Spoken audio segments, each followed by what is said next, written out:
समाजसेवी युवा क्लब उदयपुर र दुवै टिमको बीचमा निकै नै रोमाञ्चक छ। यस खेल मैदानमा चलिरहेको अवस्था छ र अहिले मध्यान्तरको समय भएको छ। आदरणीय सम्मान भाव अब केही बेरमा हाम्रो अब खेल सुन्ने चालक प्रेमी महानुभावहरू र शीत परिक्रमा कार्यक्रम लिएको छ।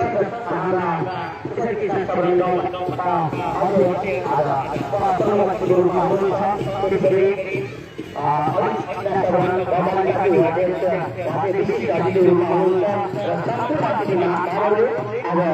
शीत परिक्रमाको कार्यक्रममा अहिले उहाँहरूले भाग लिनुभएको छ र अहिले शीत परिक्रमाको कार्यक्रम चलिरहेको छ। आदरणीय खेल प्रेमी दर्शक महानुभावहरू निकै नै सभ्यता र भव्यताको साथमा आजको पहिलो हाफको खेल सम्पन्न भएको छ।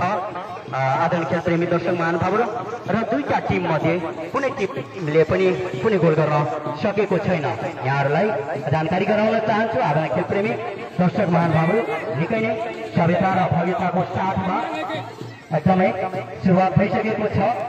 विजयादशमी शुभ दीपावली तथा पर्वको उपलक्ष्य पारेर श्रीराम जानकी युवा क्लबद्वारा सञ्चालित 9 रन खेल फुटबल प्रतियोगिताको समुद्घाटन हुँदै आज अहिले पहिलो दिन 2081 साल 7 महिना 12 गते र आज समुद्घाटन अहिले पहिलो दिनको खेल र आजको दिन रहेको छ राजविराज युवा क्लब राजविराज वर्सेस श्री मयूरी समाजसेवी युवा क्लब उदयपुर र दुवै टिमको बीचमा निकै नै सभ्यता र भव्यताको साथमा यस खेल मैदानमा खेल चाहिँ प्रारम्भ भइसकेको छ र पहिलो हाफको खेल अहिले सम्पन्न भएको छ र अहिलेसम्म कुनै पनि टिमलाई गोल गर्न सकेको छैन। आदरणीय खेल प्रेमी दर्शक महानुभावहरू र केही बेरमा नै आजको सेकेन्ड हाफको खेल सुरु हुनेछ। आदरणीय खेल प्रेमी दर्शक महानुभावहरू र अहिले शीत परिक्रमाको कार्यक्रम चलिरहेको छ।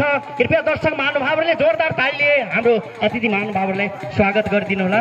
आदरणीय दर्शक महानुभावहरू निकै नै सभ्यता र भव्यताको साथमा विजयादशमी शुभ दीपावली तथा छठ पर्वको उपलक्ष्य पारेर श्रीराम जानकी युवा क्लबद्वारा सञ्चालित 9 रन खेल फुटबल प्रतियोगिताको आज समुद्घाटन समारोह दिन र पहिलो दिनको खेल निकै नै सभ्यता र भव्यताको साथमा यस खेल मैदानमा खेल चलिरहेको छ। आदरणीय खेल प्रेमी दर्शक महानुभावहरूले एकदमै जोरदार तालीले हाम्रा अतिथि महानुभावहरूलाई स्वागत गरिदिनु होला र अहिले शीत परिक्रमाको कार्यक्रम चलिरहेको छ र अब केही बेरमै हाम्रो सेकेन्ड हाफको खेल सुरु हुनेछ। आदरणीय खेल प्रेमी दर्शक महानुभावहरू र निकै नै सभ्यता र भव्यताको साथमा श्री राम जानकी युवा क्लबद्वारा सञ्चालित 9 रन खेल फुटबल प्रतियोगिताको